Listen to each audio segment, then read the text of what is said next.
അങ്ങനെ ദേ ഇനി നേരെ നാട്ടിലോട്ടാണ്. ആലപ്പുഴയിൽ നിന്നാണ് കേട്ടോ പാലക്കാട് പോകുന്നത്. നമുക്ക് ഒരുപാട് ടൈം എടുത്തിട്ടുണ്ടായിരുന്നു നാട്ടിലോട്ട് പോകാനായിട്ട്. ഞങ്ങളിതേ ചായ കുടിക്കാൻ നിർത്തി, പിള്ളേർക്ക് ഫുഡ് കൊടുക്കാൻ വേണ്ടി നിർത്തി. അങ്ങനെ എങ്ങനെ പോയാലും നാട്ടിലെത്തിയപ്പോൾ നല്ല ലേറ്റ് ആയിട്ടുണ്ടായിരുന്നു. പിന്നെ അറിയാലോ, നാട്ടിലെത്തിക്കഴിഞ്ഞാൽ പിന്നെ എല്ലാവരെയും കണ്ടതിൻ്റെ എക്സൈറ്റ്മെൻറ്റാണ്.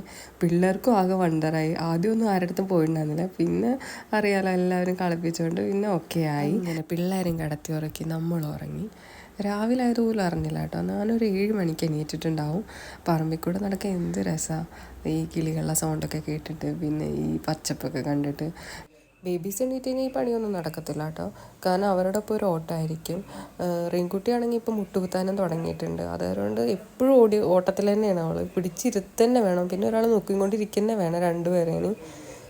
അവർ ഉറങ്ങിയ ടൈമിലാണ് ഇതൊക്കെ നടക്കുന്നത്. അവരെണീറ്റ് കഴിഞ്ഞാൽ ഇതൊന്നും നടക്കത്തില്ല. അതാണ് അവരുറങ്ങണേക്കാളും തൊട്ട് മുന്നേ ഞാൻ എണീറ്റിട്ട് ഈ ക്ലിപ്സൊക്കെ എടുക്കുന്നത്. അവരെണീറ്റ് കഴിഞ്ഞാൽ പിന്നെ ആകെ ബഹളമായിരിക്കും. അങ്ങനെ അവർ എണീറ്റ് കഴിഞ്ഞാൽ പിന്നെ അറിയാലോ, ഉറക്കച്ചടവും ഉണ്ടാവും. പിന്നെ രാവിലത്തെ വെയിലൊക്കെ കൊണ്ട് അവരും ഹാപ്പിയാണ്, നമ്മളും ഹാപ്പിയാണ്. പൂക്കളൊക്കെ കണ്ട് എന്ത് രസമാണ് ഇങ്ങനെ നാട്ടിലൊക്കെ വരിക, എല്ലാവരും കാണുക. എന്ത് രസമല്ലേ. ഇനി പിള്ളേരെയൊക്കെ റെഡിയാക്കിയിട്ട് നമുക്ക് അമ്പലത്തിലൊന്ന് പോകണം. അപ്പോൾ ഇനി അടുത്ത വീഡിയോയിൽ കാണാം. അപ്പോൾ ബായ്.